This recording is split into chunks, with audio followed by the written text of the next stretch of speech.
Is this going to be the year you stop making excuses? I can't, I'm too old, I'm too young, I'm too fat, I'm too thin. I can't, right? I can't. I hear this all the time, all the reasons that you can't do something. Don't tell me you can't. Don't give me excuses. What's the reason you've given yourself why you can't be successful and you can't be better? There are people out here that could be more successful, but you have thought your way into a depression. You have thought your way into gravitating and moving into the direction of anything and anybody that's negative. Everything about your life that you've decided that you want it for yourself is so negative, but yet you're expecting to produce positive results. And it doesn't stop if you don't make it stop. So recognize the excuses are not valid. They aren't. They're trumped up. They're conjured up. They're fabricated. They're lies. And how do you stop the lies? You stop the lies with the truth. And the truth is, you have time. You have the skill. You have the knowledge and the support and the willpower and the discipline to get it done. A lot of you are trying to find inspiration and motivation with a depressed mindset. You're depressed because you're not doing with yourself. You don't find inspiration by not living in the grip of life. You need to live in the grip of life to find inspiration. Put challenges in front of yourself. When you put a challenge in front of yourself and you attack it, that's when you find inspiration. If you want all these things in life and you're just thinking that by some miracle of life it's going to magically happen, you got to wake up. The only way to get what you want in life is to get to work and go and get it. To look at all your adversity and all the excuses square in the face and push yourself out of your comfort zone to achieve what you want. I'm not going to allow things that I have no control over to control me. The only way to go about doing the work is get raw and get intense, get angry and aggressive, and make it happen for yourself. These test days, guys, these are the days that test your qualities. They test your characters. They test who you think you are. They test your fortitude. They test your endurance, your discipline, your grit, your dedication, your determination, your mental toughness, your character. Everyone wants to feel like a winner. And feeling like a winner requires that you win. You get the feeling of the winner by completing a task 100. When you do this repeatedly, eventually you develop the habit of completing the tasks that you begin. When this habit of task completion locks in, your life will begin to improve in ways that you cannot today imagine. In psychology, the reverse is always true. The incomplete action is a major source of stress and anxiety. In fact, much of the unhappiness that people experience is because they have not been able to discipline themselves to follow through and complete an important task or responsibility. If you have ever had a major assignment that you have been putting off, you know what I am referring to.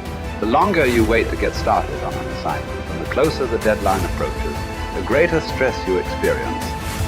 It can start to keep you up at night and affect your personality. But when you finally launch into the task and push it through to completion, you feel a great sense of relief and well-being. It is almost as if nature rewards you for everything that you do that is positive and life-enhancing. At the same time, nature penalizes you with stress and dissatisfaction when you fail to do the things that move you toward the goals and results that are important to you. Pick something, right? Pick something, a nameable goal, and then try to implement it. And what'll happen is you'll learn a lot by trying to implement it. And one of the things you might learn is what a slightly better goal might be. You know, because if you try something diligently and you succeed or you fail, you're going to learn from the effort expended in the detailed implementation of the goal. Is going to inform you. It'll also transform you physiologically. It does that at a very basic level, neurophysiological level. You will be slightly different as a consequence of the attempt. And what that'll mean is that the next goal you pick will be a little more suited to you. And so it's this kind of pathway, right? It's like maybe the goal you should be attaining is here, but you don't know that because you're clueless. And so you aim there. Well, it's better than there. And it's not nothing. It's not cessation of movement. And, you know, if you're supposed to go there and you go here, but you walk diligently towards it, you're a little closer once you get to here than you were here. And it's this oscillating self-corrective process that leads you to the final star. And you have to be willing to engage in erroneous experimentation to manage that, but it is a self-correcting process. And so one of the things I always talk to my clients about is, well, let's try something, you know, and we'll reserve to ourselves the right to alter our trajectory. And then I would use as a corrective there, because you might say, well, how do you know when you're not just giving up, right? Instead of thinking maybe you need a different goal. And I would say, well, you can, if you're really concerned about your proclivity for self-deception, you can enter into a contract with yourself that you won't replace any goal you've set with a goal that's easier. And so you can switch your goal, but it has to be a little harder so that you check yourself against that tendency to withdraw and avoid and be self-deceptive. And that works like a charm. And if you do that with some degree of diligence, your goals will get better and more attainable, and you'll get happier too, because you don't experience happiness except in relationship to a goal. And that's really worth knowing. You know, and that's another thing to think about too. If your life is meaningless, well, you're not pursuing a valued goal. I mean, you might be depressed too, and sometimes that can be like an illness, you know, or something that is really wrong with you. But a good rule of thumb is that if you find no joy in life, there's a very low probability that you're pursuing a goal that you regard intrinsically, like in the depths of your temperament, as worthwhile.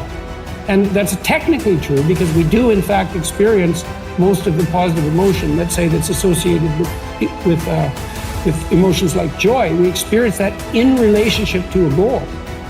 So, well, then you want to find a goal that regulates your negative emotion and that brings you a certain amount of positive emotion and that expands your competence as you pursue it. And you will experience that as meaningful. That's really what meaning signals. Meaning signals you're doing all those things. You say, well, that's not real. It's like, don't listen to the semantic chatterbox so much, right? There's levels of you that are far wiser than that. And you can watch what happens to you instead of noticing what you think.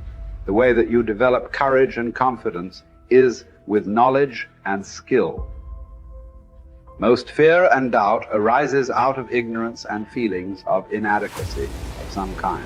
The more you learn the things you need to know to achieve your goals, the less fear you will feel on the one hand, and the more courage and confidence you will feel on the other. Think about learning to drive for the first time. You were probably extremely tense and nervous and made a lot of mistakes. You may have driven erratically and been a danger to yourself and others. But over time, as you mastered the knowledge and skills of driving, you became better and better and better, and your confidence increased. Today, you can quite comfortably get into your car and drive across the country with no fear or worry at all. You are so competent at driving that you can do it well without even thinking about it. The same principles apply to any skills you need to learn to achieve any goal you can set for yourself. There's some times where the mind gets overwhelmed and you cannot slow it down. But by these certain tools I developed, by not allowing your mind to get away from the moment. You have to think about the exact moment that you're in. But I saw when I was younger, the moment became too big. When it became too big, I spazzed out and I would quit. But now I don't think about even like an hour from now, I'll be eating. I don't even go there. Because then your mind, no, we must embrace this, because now you have to be a leader in this moment. It's not about you just getting through it. I had 5 guys, and 6 including me, in my boat crew. Now I was the boat crew leader.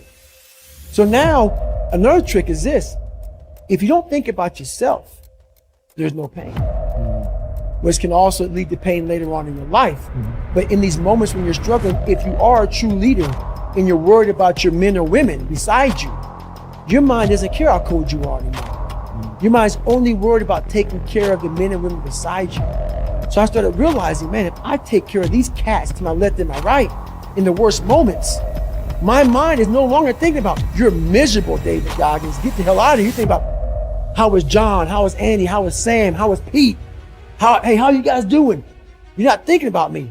So there's so many things you can do to get outside your own head to then allow your body to just be like, hey, we're just a machine. But you have to let your mind be able to process all these different tactics to do that. Take a different vantage point in life. When you are in the hell, you can't see the beauty of being in it when you're in it.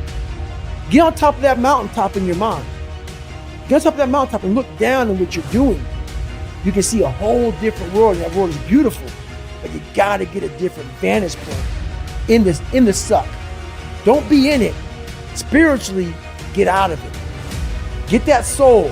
Look down on what you're doing. Be amazed by the process of where you're at now and where you came from.